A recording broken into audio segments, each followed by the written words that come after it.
So curiosity is the energy that drives your excitement, that drives your motivation, that drives your inspiration, and drives your consistency while you're on the journey between living out your mission and seeing your vision come to fruition. What's up, y'all? Welcome back to Practice the Podcast, where we fuse research and culture to help you develop the mindset, habits, and skills that you need in order to live out your purpose with confidence. I'm your host, Dr.Rees. Now it's time to get better, y'all. Let's grow. We talking about practice. Not a game.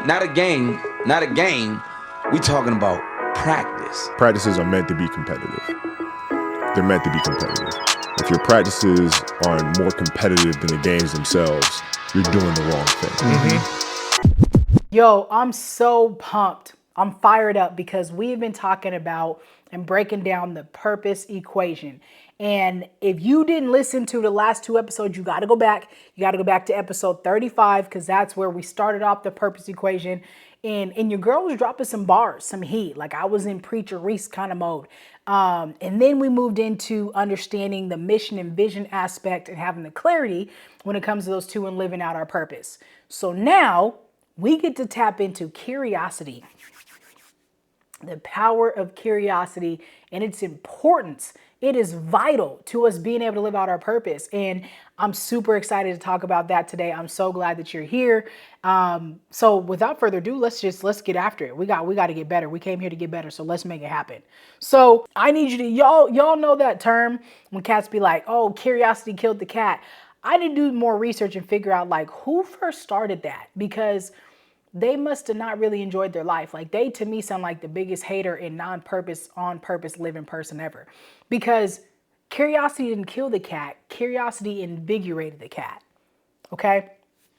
Curiosity did not kill the cat. Curiosity invigorated the cat. And curiosity invigorated the cat, it had to have, because the cat is known for having 9 lives. So if you think about it, the cat was used, I think, as a model of how curious we should be. Like you get to live 9 different lives in your life. You get to live 50 million if you want to. That might be a lot, but I was at a conference and this lady, she probably was like, I would say at least in her 60s, right? And she was like, oh yeah, I'm on my my 10th life so far. And I was like, yes. I love that for you. And she was like a GM of something. So she had been doing amazing things so far. And she was naming them off and describing this and that. Oh yeah, I'm on my 10th career is what she said. And I'm like, yo, that's the message that people need to hear, is you don't need to or have to find one thing, do that one thing forever. Them years and days and advice is played out.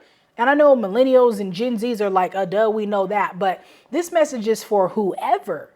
You know what I'm saying? And I'm also doing this to encourage you and motivate you that much more to do it. Stay curious. Be the cat who's invigorated by doing everything that you want to do. Now, I don't think you should do everything you want to do at the same time, because now we're talking about capacity. We ain't talking about curiosity.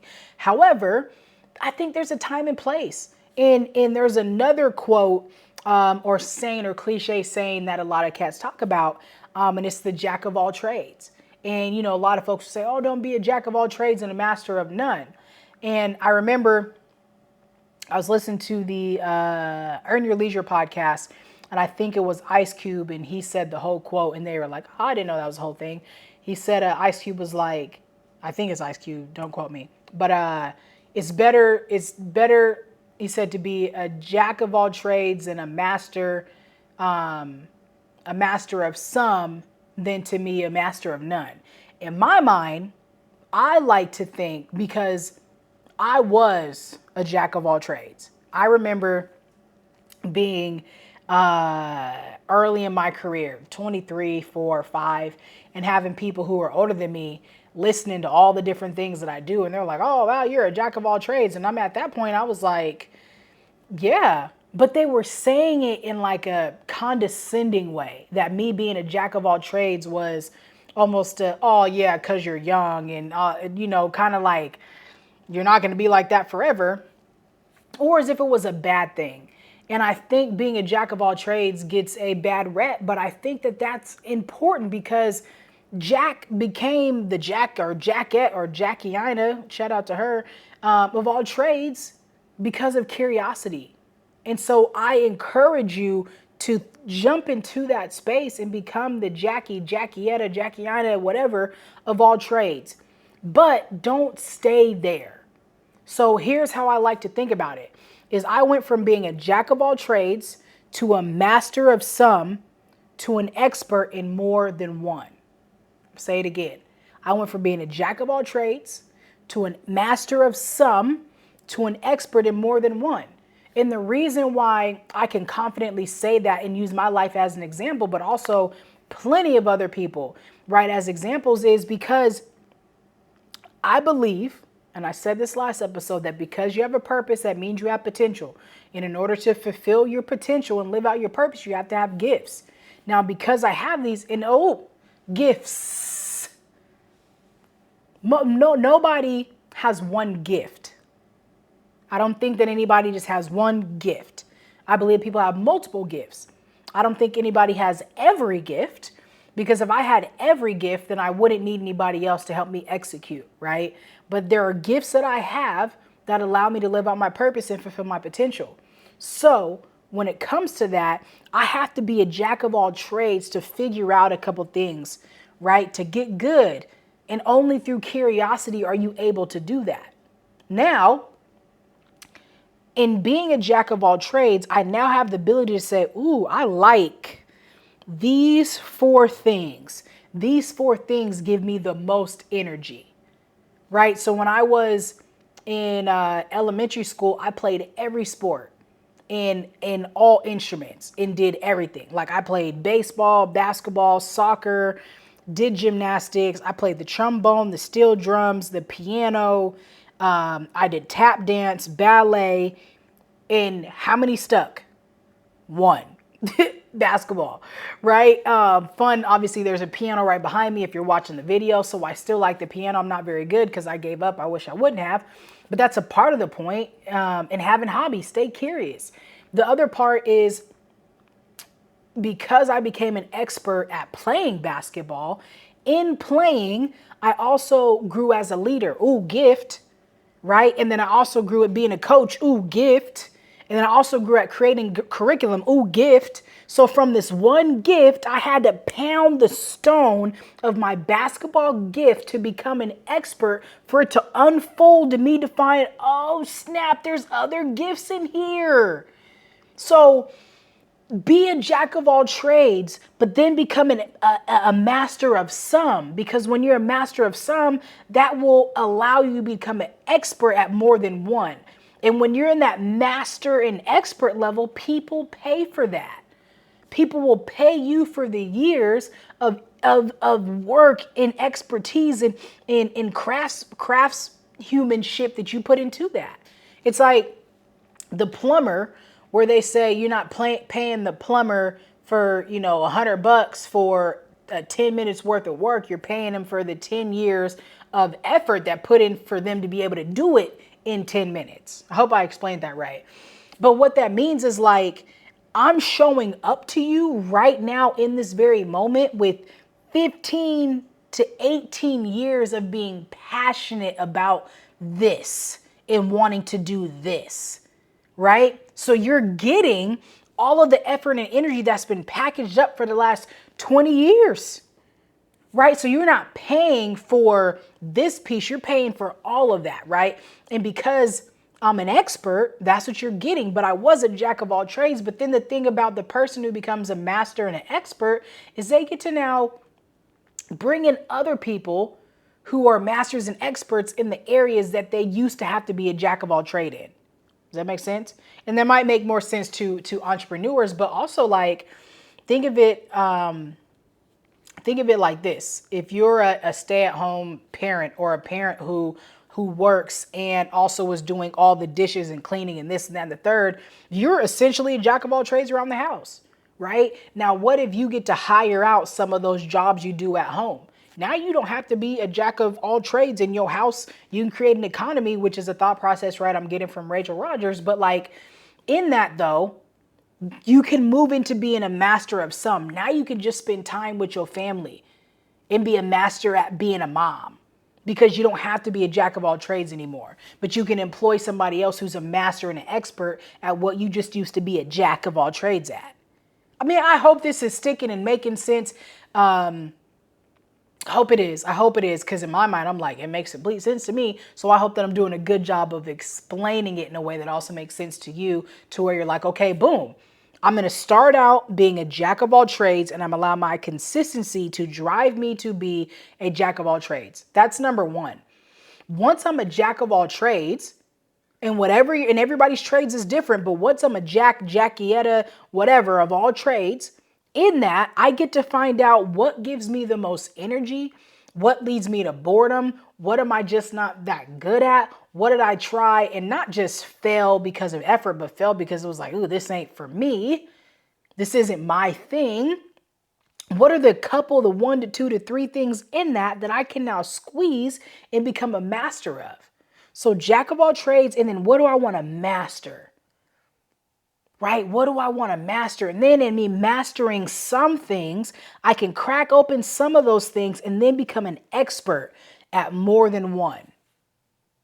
I hope that that's catching.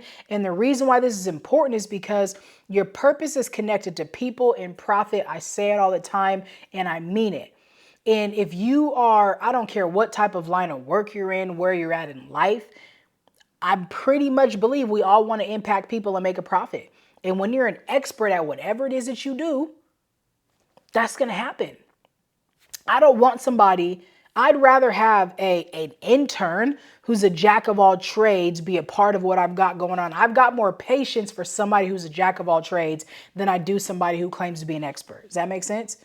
Like, I don't want to hire necessarily a jack of all trades. They may be cheaper, but am I going to get the best work? So you have to think about it from that framework. Do I want to stay a jack of all trades? Like, there's things that I can do professionally, but I'm like, I'm not the best. I could do it, but I'm not the best.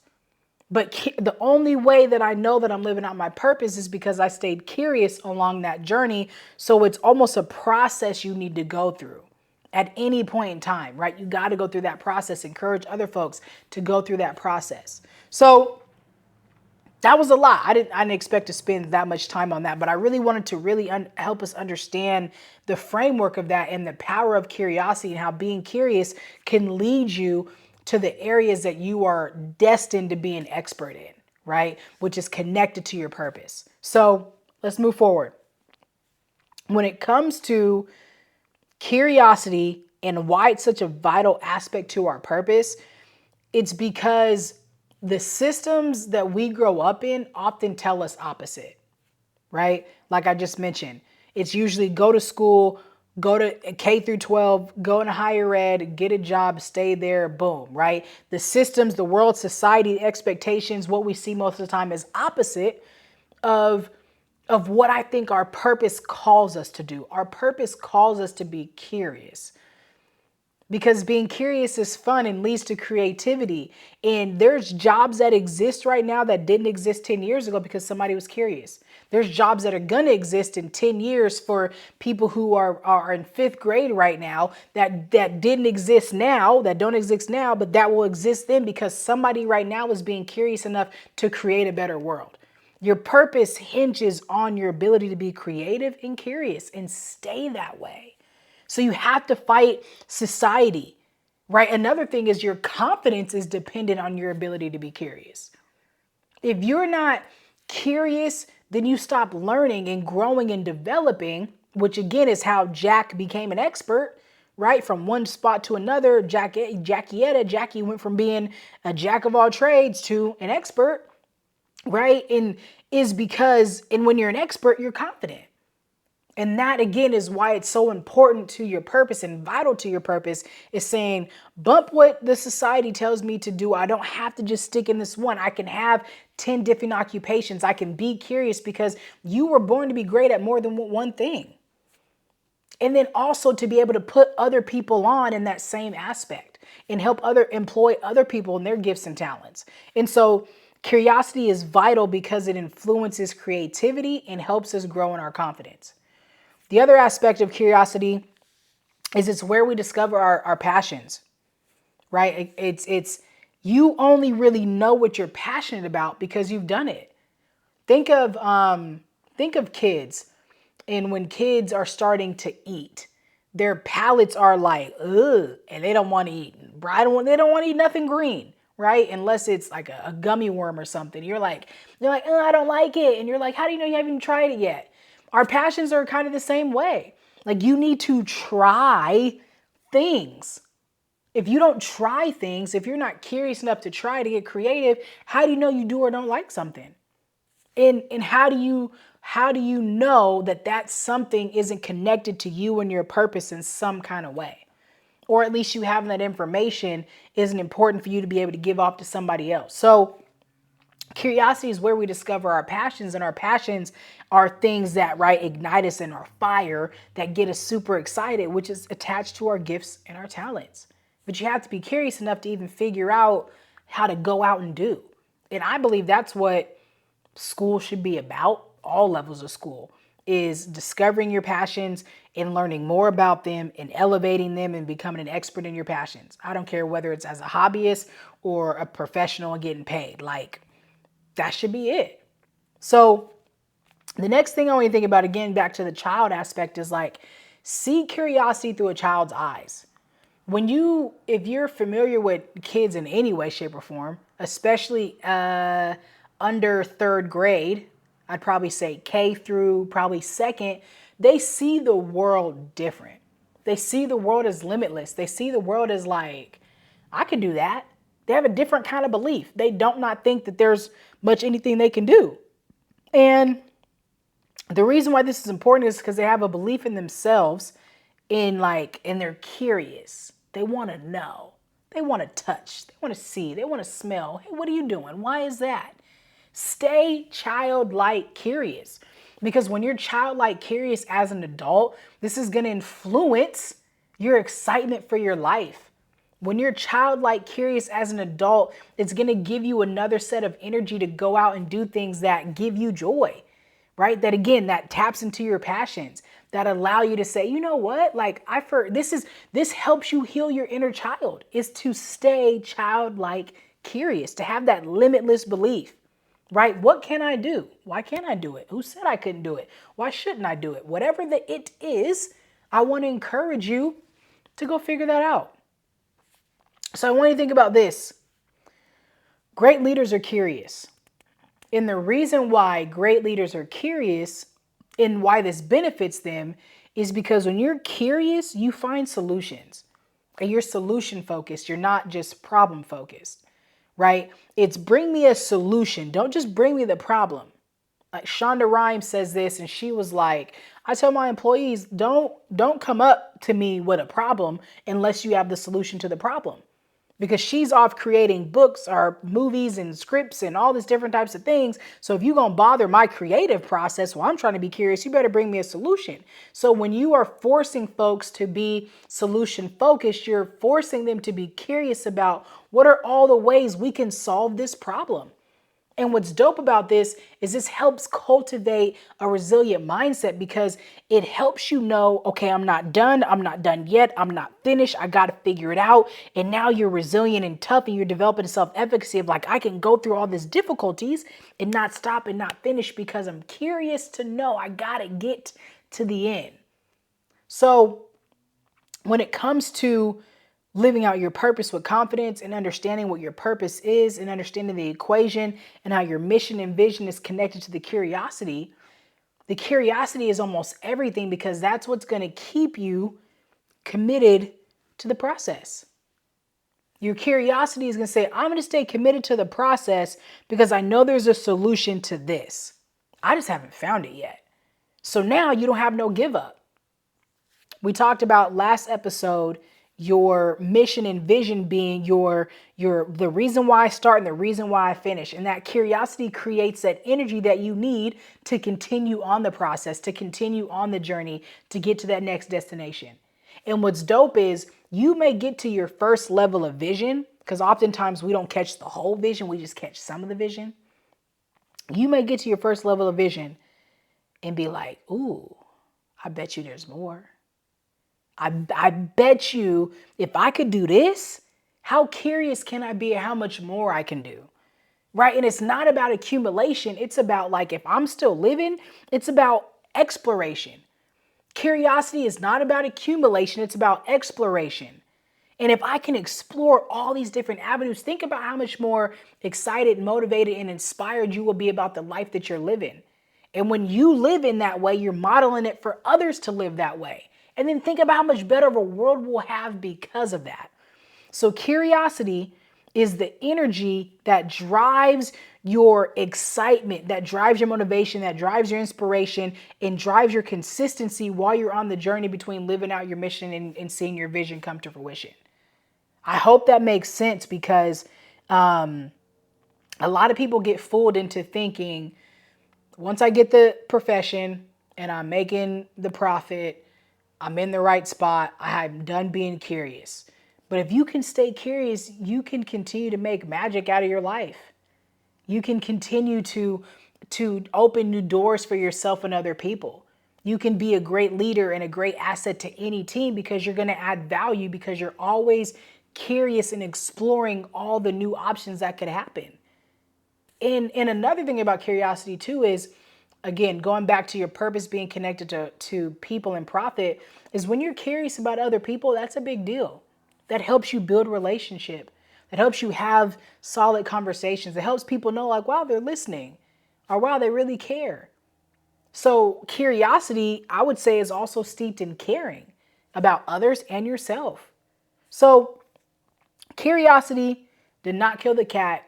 Curiosity invigorated it because of the excitement, because of the motivation, because of the exploration, because of the inspiration that you get when you allow yourself to be curious about, well, what's next? What else can I do? What else can you do? What else can we do together? And how can we do it? How fast can we do it? How slow can we do it? Right? All of those things. Curiosity is going to cultivate an organic smile, organic sense of energy in you living out your purpose, because there's so much to be explored. So without it, you're not going to be as pumped about living out your purpose today or tomorrow if you don't have the mindset of allowing yourself and giving yourself permission to be curious. So 3 things for you. Here it is. Number 1, get hobbies ASAP. Get you a hobby. A hobby that's not connected to a profit. A hobby that maybe allows you to have that childlike eyes of curiosity. A hobby that you've always wanted to do, that you're like, well, I've always wanted to do this and I just haven't. Figure out why and make it happen. Get the hobby, because the hobby is going to increase your creativity, which is going to increase your curiosity. So get a hobby ASAP. The second one is study what makes you happy. And the reason why it's important for you to study what makes you happy, and if it's connected to your hobby or not, is because it could be connected to your passions and your purpose.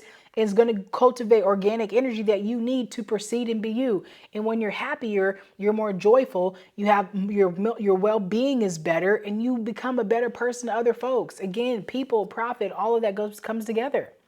The last thing is stay curious. You're never too old. You're never too anything to be curious about who you are, who you want to be, about yourself, about others, about what you can do, about how you can add value, and about the world around you. So I hope that this was informative. I hope that it gave you enough understanding around the basics of why curiosity is important and why it's vital to you living out your purpose. It is vital. Stay curious, my friend. Just do it. Stay curious. Isaiah Thomas has a quote. He says it's stay paranoid. Well, I would say stay curious. And when you're curious, you keep exploring and you keep enjoying and you keep going until you can't go no more. So I hope that, again, that this was beneficial for you. I have my ask. If this was beneficial, if this blessed you in any way, I hope that you like it, subscribe, share, click the button, send it to somebody, tell them you gotta listen to this. She was dropping some dimes in this. But I hope ultimately that you got better and that you want to share this message so that way other people can get better as well.